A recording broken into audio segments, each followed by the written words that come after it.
Obey!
Son!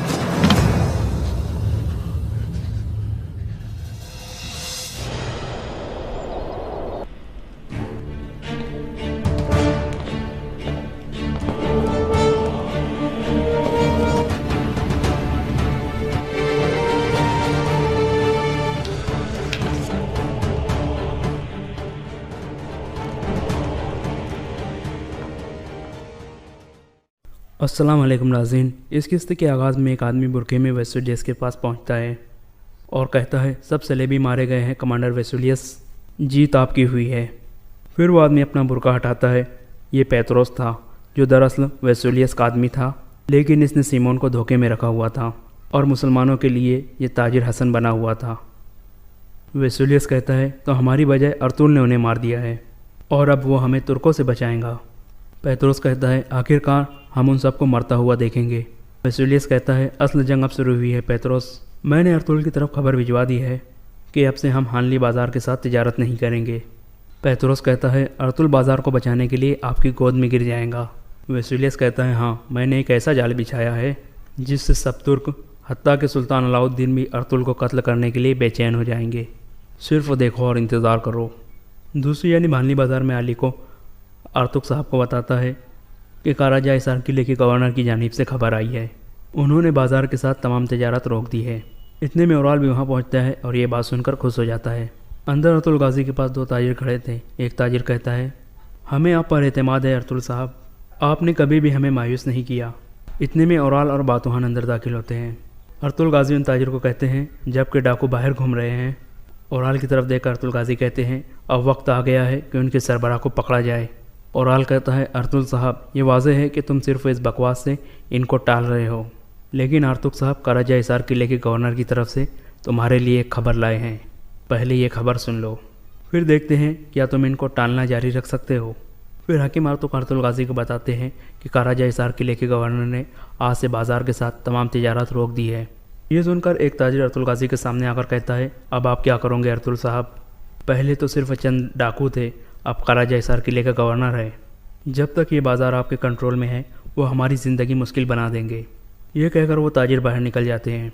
फिर औराल अर्तुल गाजी के सामने खड़ा होकर मुस्कुराने लगता है। दूसरी यानी चौलपान हलीमा सुल्तान से कहती है अर्तुल की वजह से बाज़ार तबाह हो रहा है और लोगों का रिस्क छिन रहा है। ये सुनकर हलीमा सुल्तान गुस्से में आ जाती है और उस पर हाथ उठाने की कोशिश करती है। असलहान उसका हाथ पकड़ लेती है। इतने में हैमा खातून वहाँ आ जाती है और मामले को रफा दफा कर देती है। फिर चौलपान हैमा खातून से कहती है काराजा इसार किले के गवर्नर ने बाज़ार के साथ तमाम तिजारत रोक दी है, अब आपके बेटे की वजह से तमाम तुर्क कबीले मुतासिर होंगे। दूसरी यानी बोराल कहता है सुलेमान शाह के बेटे अर्तुल, क्या हुआ, अब तुम क्या करोगे, बताओ मुझे, तुम क्या समझते थे तुम सारा इल्ज़ाम डाकुओं पर लगाकर खुद को बचा लोगे। अर्तुल गाजी कहते हैं शैतान अपना घोंसला इंसान के दिल में बनाता है औराल, ख़ास करके उन आदमियों के दिलों में जो लालच की वजह से जल जाते हैं, और मुझे ज़र्रा बराबर भी शक नहीं है कि वो आदमी कौन है। औराल कहता है पहलियों में बात मत करो अर्तुल, जो भी बात है मर्दों की तरह खुल कर करो। अर्तुल गाजी कहते हैं कुस्तुनतुनिया जाने वाली मेरी कालीनें जला दी गई थी और मेरे आदमी मारे गए थे। कारा कॉन्गलस और फ्रांसिस्को ने हम पर हमले किए। ये सब एक आदमी का काम है। तुम जानते हो मेरा मकसद क्या है। मेरा मकसद उस बदमिजाज आदमी का शिकार करना है। अब हर सांस उसके सीने में घुटन पैदा करेगा और कहता है कौन है वो बदमिजाज, हमें भी तो पता चले। अपने आदमी और कबीले के पीछे छुपना एक बहादुर को ज़ेब नहीं देता। क्या तुम इस किस्म के आदमी हो अर्तुगरुल? ये सुनकर अर्तुगरुल गाजी उसके मुंह पर एक ज़ोरदार मुक्का मार देते हैं और ओराल गिर जाता है। बातूहान आगे आने की कोशिश करता है लेकिन बामसी उसे पकड़ लेता है। ओराल उठकर अर्तुगरुल गाजी पर हमला कर देता है लेकिन अर्तुगरुल गाजी उसे एक और मुक्का मार देते हैं। लेकिन ओराल अचानक ही अपनी तलवार निकालकर अर्तुगरुल गाजी पर हमला कर देता है।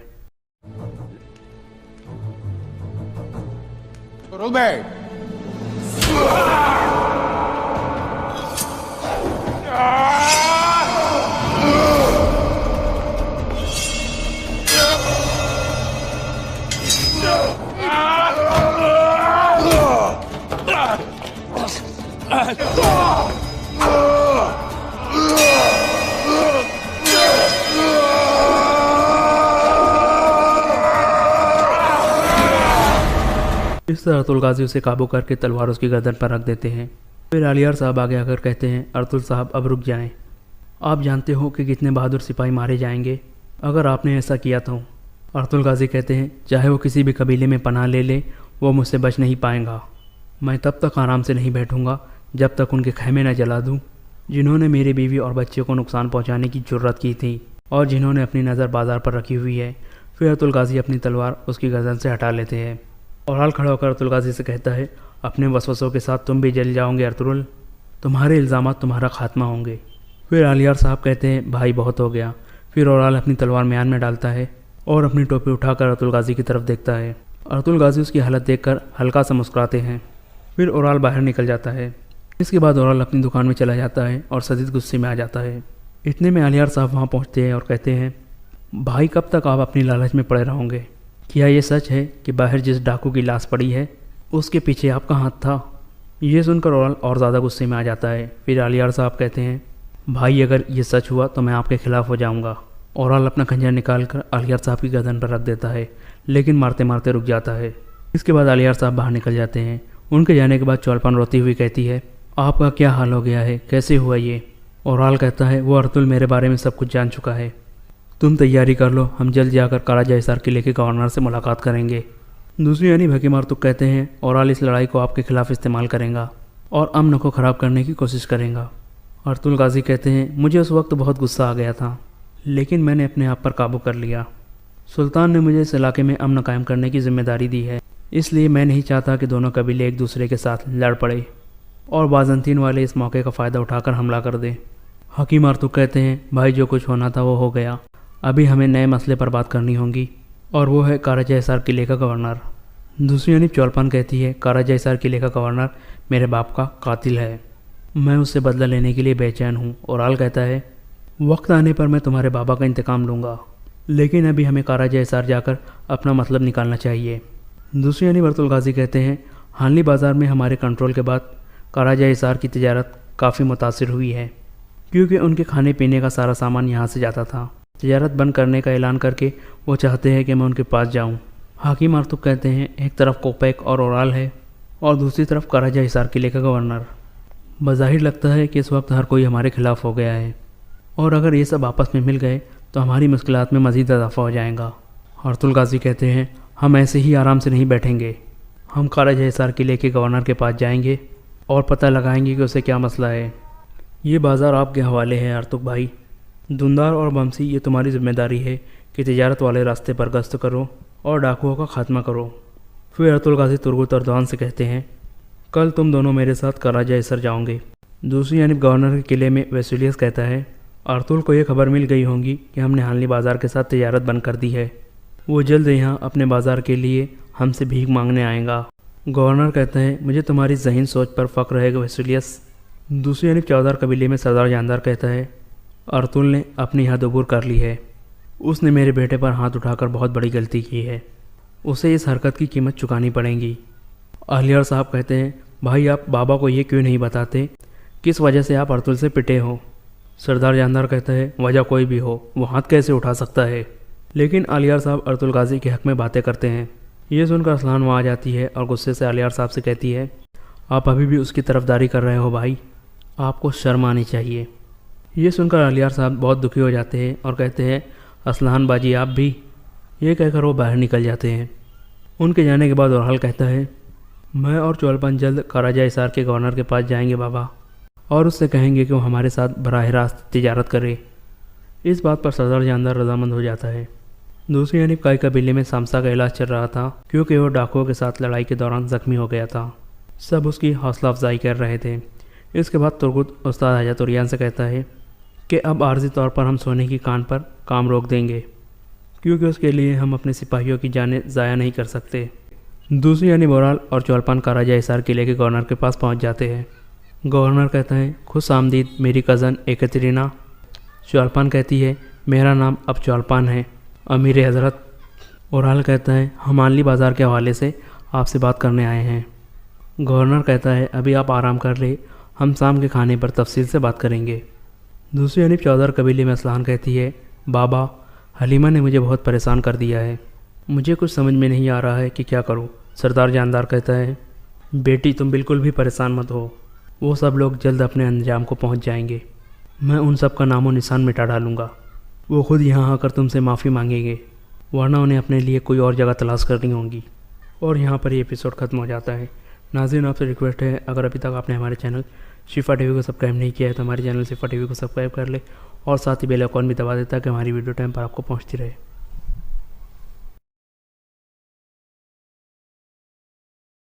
स्टोरी ऑफ सुल्तान सलाहुद्दीन रहमतुल्लाहि ताला अलैह पार्ट 20। बड़े दरवाजे में सुल्तान अय्यूबी का घोड़ा दाखिल हुआ। उसके आगे 2 मुहाफिज सवारों के घोड़े थे। 8 सवार पीछे थे, एक दाएं और एक बाएं था। उनके पीछे सुल्तान अय्यूबी के हाकिम और मुसीर थे, उनमें अली बिन सुफियान भी था। रजब ने खलीफा को इतला भिजवा दी थी कि सलाहुद्दीन अय्यूबी आया है। सब ने देखा कि सुल्तान अय्यूबी के इस जुलूस के पीछे 4 पहियों वाली एक गाड़ी थी, जिसके आगे 2 घोड़े बंधे हुए थे। गाड़ी पर 2 लाशें पड़ी हुई थीं, एक सीधी दूसरी उल्टी। तीर अभी तक लाशों में उतरे हुए थे। इन लाशों के साथ वो 3 सुतर सवार थे जिन्होंने इन हबसियों को मारा था। खलीफा बाहर आ गया।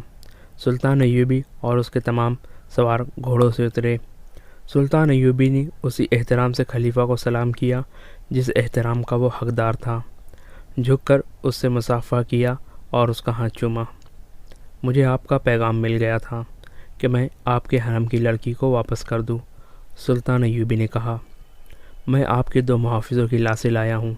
ये लाशें मुझे बेगुनाह साबित कर देंगी, और मैं हुजूर की खिदमत अक़दस में ये गुजारिश करना ज़रूरी समझता हूँ कि सलाहुद्दीन अय्यूबी आपकी फ़ौज का कोई सिपाही नहीं है।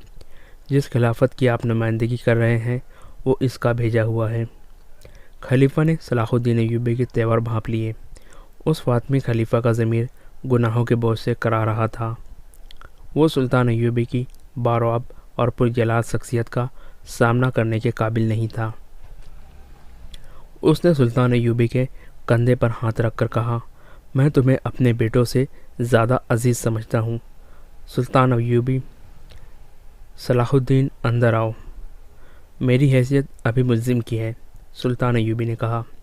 मुझे अभी सफाई पेश करनी है कि मैं अगवा का मुल्ज़िम नहीं हूँ। खुदा जो जलाल ने मेरी मदद फरमाई और 2 लाशें भेजी है।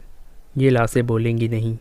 इनकी खामोशी और इनमें उतरे हुए तीर गवाही देंगे कि सलाहुद्दीन अय्यूबी इस जुर्म का मुजरिम नहीं है जो कसरे खिलाफत में सरजद हुआ है। मैं जब तक अपने आप को बेगुनाह साबित न कर लूँगा अंदर नहीं जाऊँगा। वो लाशों की तरफ चल पड़ा। खलीफा खिंचा हुआ उसके पीछे पीछे गया। थोड़ी दूर 400-450 नफरी का मुहाफिज दस्ता खड़ा था। सुल्तान अय्यूबी ने लाशें उठवाकर उस दस्ते के सामने रख दी और बुलंद आवाज़ से कहा, 8-8 सिपाही आगे आओ और लाशों को देखकर बताओ कि ये कौन है। पहले कमांडर और ओहदेदार आए। उन्होंने लाशें देखकर उनके नाम बताए और कहा, ये हमारे दस्ते के सिपाही थे। उनके बाद 8 सिपाही आए। उन्होंने भी लाशों को देखकर कहा, ये उनके साथी थे। 8 और सिपाही आए। उन्होंने भी लाशों को देखकर कहा, ये उनके साथी थे। 8 और सिपाही आए, फिर 8 आए, और इसी तरह 8-8 सिपाही आते रहे और बताते रहे कि ये लाशें उनके फला साथियों की है। सलाहुद्दीन, खलीफा ने कहा, मैंने मान लिया है कि ये लाशें कसर खिलाफत के 2 मुहाफ़िज़ों की हैं।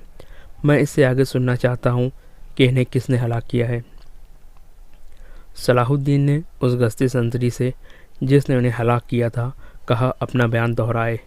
उसने सारा वाक़या खलीफा को सुना दिया। वो ख़त्म कर चुका तो सुल्तान अय्यूबी ने खलीफा से कहा, लड़की मेरे पास नहीं लाई गई, वो सूडानी हब्सियों के मेले में फ़रोख्त होने के लिए गई है। खलीफा खिसियाना हुआ जा रहा था। उसने सलाहुद्दीन अय्यूबी से कहा कि वो अंदर चले। सुल्तान अय्यूबी ने अंदर जाने से इनकार कर दिया और कहा, मैं इस लड़की को ज़िंदा या मुर्दा बरामद करके आपके हुजूर हाज़िरी दूंगा। मैं अभी इतना ही कहूँगा कि हरम की एक ऐसी लड़की का अगवा जो तोहफ़े के तौर पर आई थी और जो आपकी मनकुहा बीवी नहीं दास्ता थी, मेरे लिए ज़र्रा बराबर अहमियत नहीं रखती। खुदावंद ताला ने मुझे इससे अहम फ़राइज़ सौंपे हैं। मेरी परेशानी ये नहीं कि एक लड़की अगवा हो गई है। खलीफा ने कहा, असल परेशानी यह है कि इस तरह लड़कियां अगवा होने लगी तो मुल्क में कानून का क्या हस्र होगा। और मेरी परेशानी ये है कि सल्तनत इस्लामिया अगवा हो रही है। सुल्तान अय्यूबी ने कहा, आप ज़्यादा परेशान ना हो, मेरा शोबा सुराग रसानी लड़की को बरामद करने की पूरी कोशिश करेगा। खलीफा सुल्तान अय्यूबी को ज़रा परे ले गया और कहा, सलाहुद्दीन, मैं एक अरसे से देख रहा हूँ तुम मुझसे खिंचे खिंचे रहते हो। मैं नजमुद्दीन अय्यूबी, जो कि सुल्तान अय्यूबी के वालिद मोहतरम थे, उनका बहुत एहतराम करता हूँ, मगर तुम्हारे दिल में मेरे लिए ज़र्रा बराबर एहतराम नहीं है। और मुझे आज बताया गया है कि जामा मस्जिद के खतीब अमीरुल आलम ने यह गुस्ताखी की है कि खुतबे से मेरा नाम हटा दिया है। मुझे रजब ने बताया है कि मैं इस गुस्ताखी की क्या सज़ा दे सकता हूँ। मैं तुमसे पूछना चाहता हूँ कि कहीं उसने तुम्हारी सह पर तो ऐसा नहीं किया। मेरी सह पर नहीं, बल्कि मेरे हुक्म पर उसने खलीफा का नाम खुतबे से हज़्व किया है। सलाहुद्दीन ने कहा, सिर्फ़ आपका नाम नहीं बल्कि हर उस खलीफा का नाम खुतबे से हटा दिया गया है जो आपके बाद आएगा और जो उसके बाद आएगा। क्या यह हुक्म फ़ातिमी खिलाफत को कमज़ोर करने के लिए जारी किया गया है? खलीफा ने पूछा। मुझे शक है कि यहाँ अब्बासी खिलाफत लाई जा रही है। हुजूर बहुत बूढ़े हो गए हैं। सुल्तान अय्यूबी ने कहा, कुरान ने शराब को इसीलिए हराम कहा है कि उससे दिमाग माऊफ हो जाता है। सुल्तान ने ज़रा सोचकर कहा, मैंने फ़ैसला किया है कि कल से आपके मुहाफ़िज़ दस्ते में रद्द बदल होगा और रजब को मैं वापस लेकर आपको नया कमांडर दूंगा। लेकिन मैं रजब को यहाँ रखना चाहता हूँ। खलीफा ने कहा, मैं हुजूर से दरख्वास्त करता हूँ कि फ़ौजी मामलात में दखल देने की कोशिश न करे। सुल्तान अय्यूबी ने कहा और अली बिन सुफियान की तरफ मुतवज्जा हुआ जो 5 हब्सी मुहाफ़िज़ों को साथ लेकर आया था। ये पांचों उसी कबीले से ताल्लुक़ रखते हैं। अली बिन सुफियान ने कहा, मैंने इस दस्ते से मुखातिब होकर कहा कि इस कबीले के कोई आदमी हो तो यहाँ पर बाहर आ जाए। ये 5 सफ़ों से बाहर आ गए। उनके मुतालिक मुझे इनके कमांडरों ने बताया है कि परसों छुट्टी पर जा रहे हैं। मैं इन्हें अपने साथ ले जा रहा हूँ। लड़की के अगवा में उनका हाथ हो सकता है। सलाहुद्दीन ने रजब को बुलाकर कहा, कल यहाँ दूसरा कमांडर आ रहा है, आप मेरे पास आ जाएंगे। मैं आपको मंजनीकों की कमान देना चाहता हूँ। रजब के चेहरे का रंग बदल गया। उम्मे अरारा को घोड़े पर डाले हुए जब वो 2 हब्सी इतनी दूर निकल गए जहाँ उन्हें ताक़ुब का खतरा ना रहा तो उन्होंने घोड़े रोक लिए। लड़की एक बार फिर आज़ाद होने को तड़पने लगी। हब्सियों ने उसे कहा, उसका तड़पना बेकार है। अब अगर उसे वो आज़ाद भी कर देंगे तो इस रेगिस्तान से ज़िंदा नहीं निकल सकेंगी। उन्होंने ये भी कहा कि वो उसे बेआबरू नहीं करना चाहते। अगर उनकी नीयत ऐसी होती तो उसके साथ वैसियों जैसा सलूक कर चुके होते। उम्मे अरारा हैरान थी कि उन्होंने उसे छेड़ा तक नहीं था।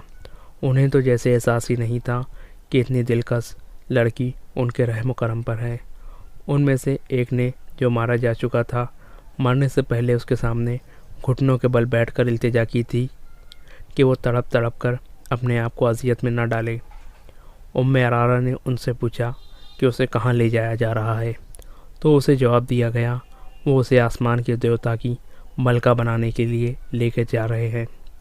उन्होंने लड़की की आंखों पर पट्टी बांध दी और उठाकर घोड़े पर बिठा दिया। उसने आज़ाद होने की कोशिश तर्क कर दी। उसने देख लिया था कि ये कोशिश बेसुध है। घोड़े चल पड़े और उम्मे अरारा एक हफ्सी के आगे घोड़े पर बैठी हिचकोले खाती रही। एक जगह रुककर उसके मुंह में पानी डाला गया और घोड़े चल पड़े। बहुत देर बाद खनकी से उम्मे अरारा ने महसूस किया कि रात हो गई है। घोड़े रुक गए। उस वक्त तक उस नाजुक लड़की का जिस्म मुसलसल घुड़सवारी से टूट चुका था। दहशत से उसका दिमाग बेकार हो गया था। उसे घोड़े रुकते ही अपने इर्द गिर्द 3-4 मर्दों और औरतों की मिली जुली आवाज़ें सुनाई देने लगी। ये ज़बान उसकी समझ से बाला थी। यही हब्सी रास्ते में उसके साथ अरबी ज़बान में बातें करते थे। उनका लहजा अरबी नहीं था। अभी उसकी आंखों से पट्टी नहीं खोली गई थी। उसकी तो जैसे ज़बान भी बंद हो गई थी। उसे किसी ने उठाकर किसी नर्म चीज़ पर बिठा दिया। ये पालकी थी। पालकी ऊपर को उठी और उसका एक और सफ़र शुरू हो गया। उसके साथ ही दफ की हल्की हल्की गूंजदार थाप सुनाई देने लगी और औरतें गाने लगी। उस गाने के अल्फाज तो वो समझ न सकती थी। उसकी लय में वो जादू का असर था कि यह असर ऐसा था जिसने उम्मे अरारा के खौफ में इजाफा कर दिया। लेकिन इस खौफ में ऐसा तासुर भी पैदा होने लगा जैसे उस पर नशा या खुमार तारी हो रहा है। रात की खुनकी खुमार में लज्जत पैदा कर रही थी। उम्मे अरारा ने ये चाहते हुए कि वो पालकी से कूद जाए और भाग उठे, ये लोग उसे जान से मार देंगे, उसने ऐसी जुर्रत न की। वो महसूस कर रही थी कि वो इंसानों के कब्ज़े में नहीं बल्कि कोई और ही ताकत है जिसने उस पर काबू पा लिया है और अब वो अपनी मर्ज़ी से कोई हरकत नहीं कर सकेंगी। वो महसूस करने लगी कि पालकी बरदार सीढ़ियाँ चढ़ रहे हैं। वो चढ़ते गए। कमोबेश 30 सीढ़ियाँ चढ़कर वो हमवार चलने लगे और चंद कदम चलकर रुक गए। पालकी ज़मीन पर रख दी गई। उम्मे अरारा की आंखों से पट्टी खोलकर किसी ने उसकी आंखों पर हाथ रख दिया। थोड़ी देर बाद उन हाथों की उंगलियां खुलने लगी और लड़की को रोशनियां दिखाई देने लगी। आहिस्ता आहिस्ता हाथ उसकी आंखों से हट गए। वो एक ऐसी इमारत में खड़ी थी जो हज़ारों साल पुरानी नज़र आती थी। गोल सुतून ऊपर तक चले गए थे। एक वसी हाल था जिस पर फर्श रोशनियों में चमक रहा था। दीवारों के साथ डंडे से लगे हुए थे और डंडे के सिरों पर सब मसालों के शोले थे। अंदर की फ़िज़ा में ऐसी खुशबू थी जिसकी महक उसके लिए नई थी। दफ की हल्की हल्की थाप और औरतों का गीत उसे सुनाई दे रहा था। ये थाप और लय हाल में ऐसी गूंज पैदा कर रही थी जिसमें ख्वाब का तासुर था। उसने सामने देखा। एक चबूतरा था जिसकी 8-10 सीढ़ियाँ थी। चबूतरे पर पत्थर के बुत का मुंह और सर था। उसकी थोड़ी के नीचे थोड़ी सी गर्दन थी। थोड़ी से माथे तक का ये पत्थर का चेहरा कदावर इंसान से भी 1.5-2 फुट ऊंचा था। मुंह खुला हुआ था जो इतना चौड़ा था कि एक आदमी ज़रा सा झुककर उसमें दाखिल हो सकता था। मुंह में सफ़ेद दांत भी लगे थे। यूँ लगता था जैसे ये चेहरा कह कहे लगा रहा हो।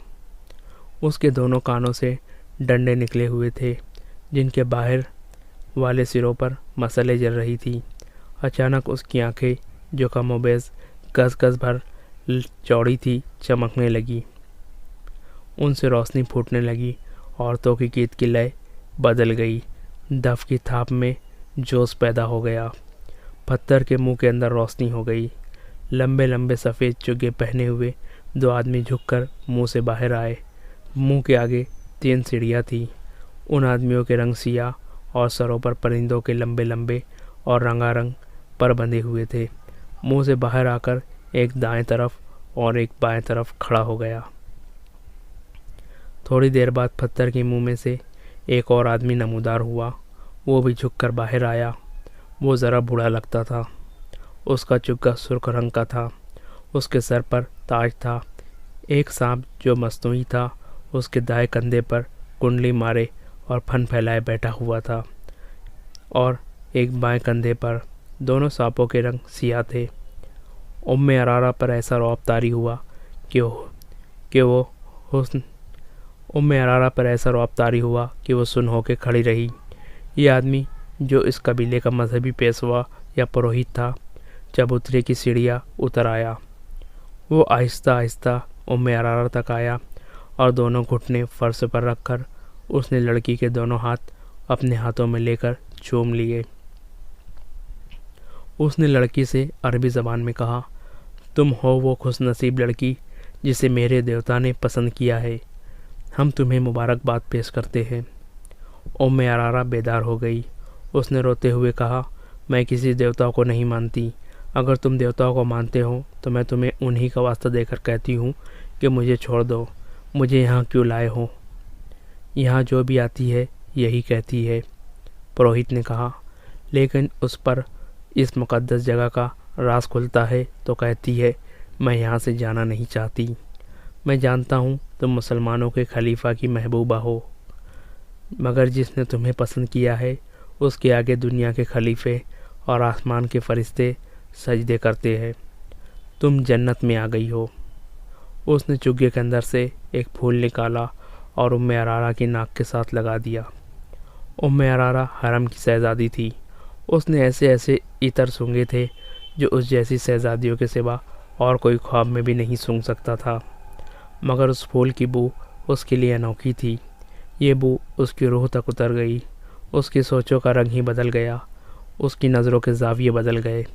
पुरोहित ने कहा, यह देवता का तोहफ़ा है, और उसने फूल उसकी नाक से हटा लिया।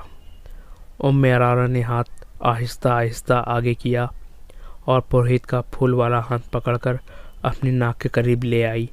फूल सूंघकर खुमार आलूद आवाज़ में बोली, कितना दिल नसीन तोहफ़ा है, आप ये मुझे देंगे नहीं? क्या तुमने तोहफ़ा कबूल कर लिया है? पुरोहित ने पूछा। उसके होठों पर मुस्कुराहट थी। हाँ, उम्मे अरारा ने जवाब दिया, मैंने तोहफ़ा कबूल कर लिया है। उसने फूल को एक बार फिर सूंघा और उसने आंखें बंद कर ली, जैसे उसकी महक को अपने वजूद में जज्ब करने की कोशिश कर रही हो। देवता ने भी तुम्हें कबूल कर लिया है, पुरोहित ने कहा और पूछा, तुम अब तक कहाँ थी?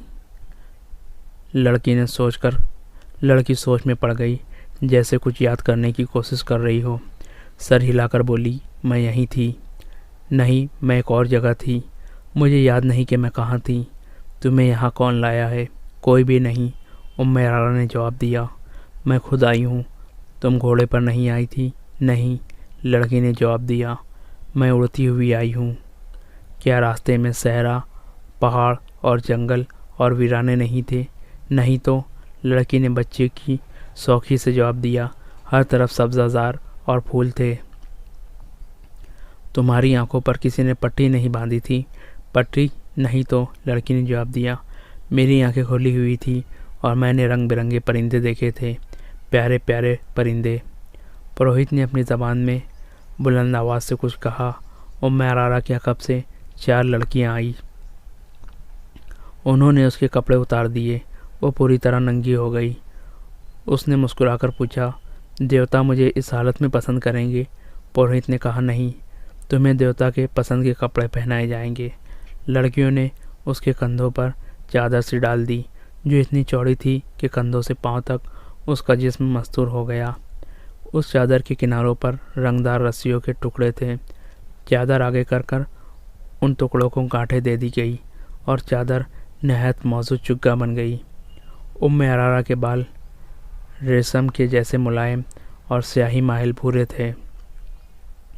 एक लड़की ने उसके बालों में कंघी करके उसके सानों पर फैला दिए। उसका हुस्न और ज़्यादा बढ़ गया। पुरोहित ने उसे मुस्कुराकर देखा और घूमकर पत्थर के मुहिब चेहरे की तरफ चल पड़ा। 2 लड़कियों ने उम्मे अरारा के हाथ थाम लिए और पुरोहित के पीछे पीछे चल पड़ी। उम्मे अरारा शहजादियों की तरह चल पड़ी। उसने इधर उधर नहीं देखा कि माहौल कैसा है। उसकी चाल में कुछ और ही शान थी। औरतों का राग उसे पहले से ज़्यादा तिलिस्माती और पुरसोज मालूम होने लगा। वो पुरोहित के पीछे हाथ लड़कियों के हाथों पर रखे चबूतरे पर सीढ़ियाँ चढ़ने लगी। पुरोहित पत्थर के पहाड़ के मुंह में दाखिल हो गया।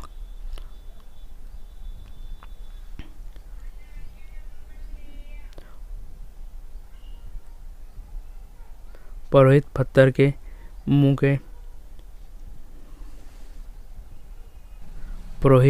पत्थर के पहाड़ जैसे मुंह के चेहरे में दाखिल हो गया। उम्मे अरारा भी 3 सीढ़ियाँ चढ़ के पत्थर के मुंह में दाखिल हो गई। दोनों लड़कियां वहीं खड़ी रही। उम्मे अरारा का हाथ पुरोहित ने थाम लिया।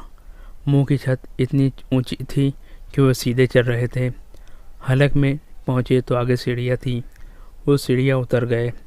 ये एक तय खाना था जहाँ कंदीलें रोशन थी। उस कमरे में भी महक थी। ये कमरा कुशादा नहीं था। छत ऊंची नहीं थी। उसकी दीवारें और छत दरख्तों के पत्तों और फूलों से ढकी हुई थी। फर्श पर मुलायम घास और घास पर फूल बिछे हुए थे। एक कोने में खुशनुमा सुराही और प्याले रखे थे। पुरोहित ने सुराही से 2 प्याले भरे, एक उम्मे अरारा को दिया। दोनों ने प्याले होंठों से लगाए और खाली कर दिए। देवता कब आएगा? उम्मे अरारा ने पूछा। तुमने अभी उसे पहचाना नहीं, पुरोहित ने कहा। तुम्हारे सामने कौन खड़ा है? उम्मे अरारा उसके पाँव में बैठ गई और बोली, हाँ, मैंने पहचान लिया। तुम वो नहीं जिसे मैंने ऊपर देखा था। तुमने मुझे कबूल कर लिया है। हाँ, पुरोहित ने कहा, आज से तुम मेरी दुल्हन हो। मैं आपको और कुछ नहीं बता सकता। मेरे बाप ने मुझे बताया था कि पुरोहित लड़की को फूल सुंघाता है, जिसकी खुशबू से लड़की के जहन से सब कुछ निकल जाता है कि वो क्या थी, कहाँ से आई है और किस तरह लाई गई है। वो पुरोहित की लौंडी बन जाती है और उसे दुनिया की गंदी चीज़ें भी खूबसूरत दिखाई देती है। पुरोहित 3 रातें उसे अपने साथ तय खाने में रखता है। ये इंकशाफ उन 5 सूडानी अफसरों में से एक अली बिन सुफियान के सामने कर रहा था, जिन्हें उसने खलीफा के मुहाफिज दस्ते से निकाला था। ये 5 उसी कबीले में से थे जिस कबीले के वो 4 थे जिन्होंने उम्मे अरारा को अगवा किया था। अपने साथ ले जाकर अली बिन सुफियान ने इन 5 से कहा था, क्योंकि वो उसी कबीले के हैं जो तीसरे साल के आखिर में जश्न मनाता है और वो छुट्टी पर जा रहे थे, इसलिए उन्हें मालूम था कि लड़की को किस तरह अगवा हुई है। इन 5 ने कहा कि उन्हें अगवा का इल्म ही नहीं। अली बिन सुफियान ने उन्हें ये लालच भी दिया कि वो सच बता देंगे तो उन्हें कोई सज़ा नहीं दी जाएगी। फिर भी वो लाइल्मी का इजहार करते रहे। ये कबीला वहशियाना मिजाज और खूंखारी की वजह से मशहूर था। उन्हें सज़ा का ज़र्रा बराबर डर नहीं था। 5 बहुत दिलेरी से इनकार कर रहे थे। आखिर अली बिन सुफियान ने वो तरीके आजमाए जो बड़े बड़े पत्थर को भी पिघला देते हैं। 5 को अलग अलग करके अली बिन सुफियान ने उन्हें उस जगह ले गया जहाँ चीखे और आहब बका कोई नहीं सुनता। मुसलसल अजियत और तसद्दुद से कोई मुल्ज़िम मर जाए तो किसी को परवाह नहीं होती। ये 5 सूडानी बड़े ही सख्त जान मालूम होते थे। वो रात भर अजियत सहते रहे। अली बिन सुफियान रात भर जागता रहा। आखिर उन्हें उस इम्तिहान में डाला गया जो आखिरी हरबा समझा जाता था। यह था चक्कर सिकंजा।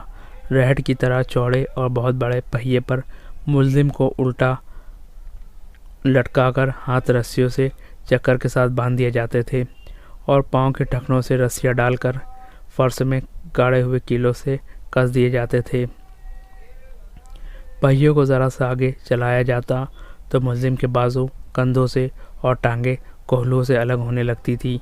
बहुत औक़ात मुल्ज़िम को खींचकर पहिए को एक और जगह रोक लिया जाता था। अज़ियत का ये तरीका मुल्ज़िमों को बेहोश कर देता था। शहर के वक्त एक अधेड़ उम्र हफ्सी ने अली बिन सुफियान ने कहा, मैं सब कुछ जानता हूँ, लेकिन देवता के डर से नहीं बताता। देवता मुझे बहुत बुरी मौत मारेंगे। क्या इससे भी बढ़कर कोई बुरी मौत हो सकती है जो मैं तुम्हें दे रहा हूँ? अली बिन सुफियान ने कहा, अगर तुम्हारे देवता सच्चे होते तो तुम्हें इस शिकंजे से निकाल न लेते। अगर तुम अगर मरने से डरते हो तो मौत यहाँ भी मौजूद है। तुम बात करो, मेरे हाथ में एक ऐसा देवता है जो तुम्हें तुम्हारे देवता से बचा लेगा। ये सूडानी हबशी कई बार बेहोश हो चुका था। उसे देवता तो नहीं, मौत साफ नज़र आ रही थी।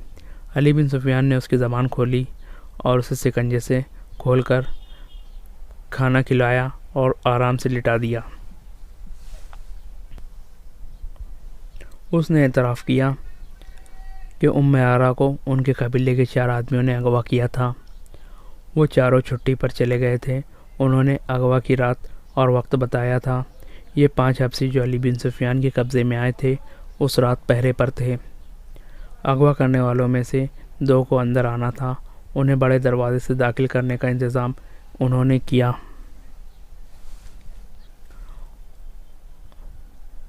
और उन्हें अगवा और फरार में पूरी तरह से इन्होंने मदद की। इस हबशी ने बताया कि उस लड़की को देवता की कुर्बानगाह पर कुर्बान किया जाएगा। हर 3 साल बाद उनका मेला 4 रोज़ा जश्न मनाता है, लेकिन लड़की अपने कबीले की नहीं होती। शर्त यह है कि लड़की गैर मुल्की हो, सफ़ेद रंग की हो, ऊंचे दर्जे के ख़ानदान की हो और इतनी खूबसूरत हो कि लोग देखकर ठिठक जाएं। तो इसका मतलब यह है कि हर 3 साल बाद तुम्हारा कबीला बाहर से एक खूबसूरत लड़की अगवा करके लाता है। अली बिन सुफियान ने पूछा, नहीं, ये गलत है। सूडानी हबशी ने जवाब दिया, 3 साल बाद सिर्फ मेला लगता है। लड़की की कुर्बानी 5 मेलों के बाद यानी हर 15 साल बाद दी जाती है। मशहूर यही है कि हर 3 साल बाद लड़की कुर्बान की जाती है। उसने अपने बाप के हवाले से वो जगह बताई जहाँ कुर्बानी दी जाती है। वो पुरोहित को वो देवता का बेटा कहता था। जहाँ मेला लगता था उससे डेढ़ 1 मील जितनी दूर एक पहाड़ी इलाका था जहाँ जंगल भी था। ये इलाका ज़्यादा वसी और अरीज़ था। ये जगह ज़्यादा वसी और अरीज़ नहीं थी। उसके मुतालिक मशहूर था कि वहाँ देवता रहते हैं और उनकी खिदमत के लिए जिन और परियां भी रहती है। लोग इसलिए ये बातें मानते थे कि हर तरफ सहरा और उसमें जजीरे की तरह कुछ इलाका पहाड़ी और सरसब्ज था जो कुदरत का एक अजूबा था। ये देवताओं का मस्कन ही हो सकता था। उस इलाके में फ़िरौनों के वक्तों के खंडर थे। वहाँ एक झील भी थी जिसमें छोटे मगरमच्छ रहते थे। कबीले का कोई आदमी संगीन जुर्म करे तो उसे पुरोहित के हवाले कर दिया जाता था। पुरोहित उसे ज़िंदा झील में फेंक देता जहाँ मगरमच्छ उसे खा जाते थे। पुरोहित इन्हीं खंडरों में रहता था। वहाँ एक बहुत बड़ा पत्थर, कसर और मुँह था जिसमें देवता रहता था। हर 15 साल के आखिरी दिनों में बाहर से एक लड़की अगवा करके लाई जाती जो पुरोहित के हवाले कर दी जाती थी। पुरोहित लड़की को एक फूल सूंघाता था जिसकी खुशबू से लड़की के जहन से निकल जाता था कि वो क्या थी, कहाँ से आई थी और उसे कौन लाया था।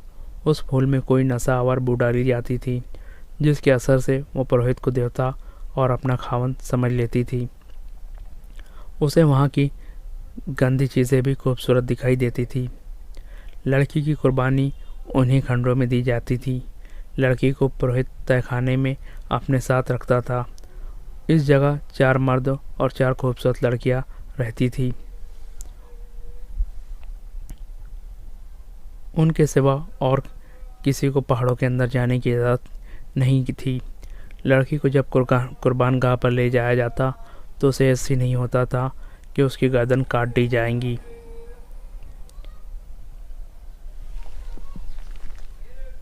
वो फ़ख्र और खुशी से मरती थी। उसका धड़ मगरमच्छों की झील में फेंक दिया जाता और बाल काटकर कबीले के हर घर में तकसीम कर दिए जाते थे। उन बालों को मुक़द्दस समझा जाता था। लड़की का सर खुश्क होने के लिए रख दिया जाता था। जब गोश्त ख़त्म होकर सिर्फ वो खोपड़ी रह जाती तो उसे एक गार में रख दिया जाता था। लड़की किसी को दिखाई नहीं जाती थी। 15 साल पूरे हो रहे थे।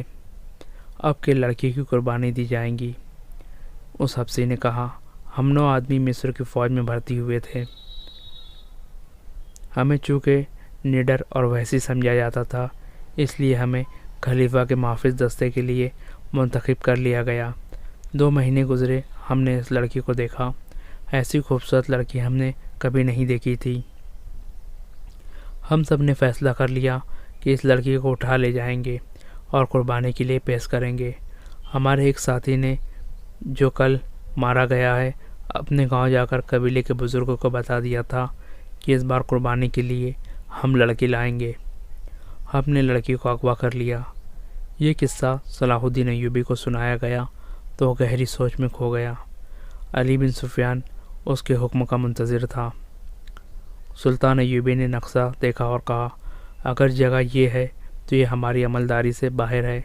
तुमने शहर के पुराने लोगों से जो मालूमात हासिल की है, उनमें से ये साबित होता है कि फ़िरौन सदियाँ गुज़रे मर गए हैं, लेकिन फ़िरौनियत अभी भी ज़िंदा है। बहैसियत मुसलमान हम पर फ़र्ज़ आयद होता है कि हम अगर दूर ना पहुंच सके तो करीबी पड़ोस से कुफ्र और शिर्क का खात्मा करें।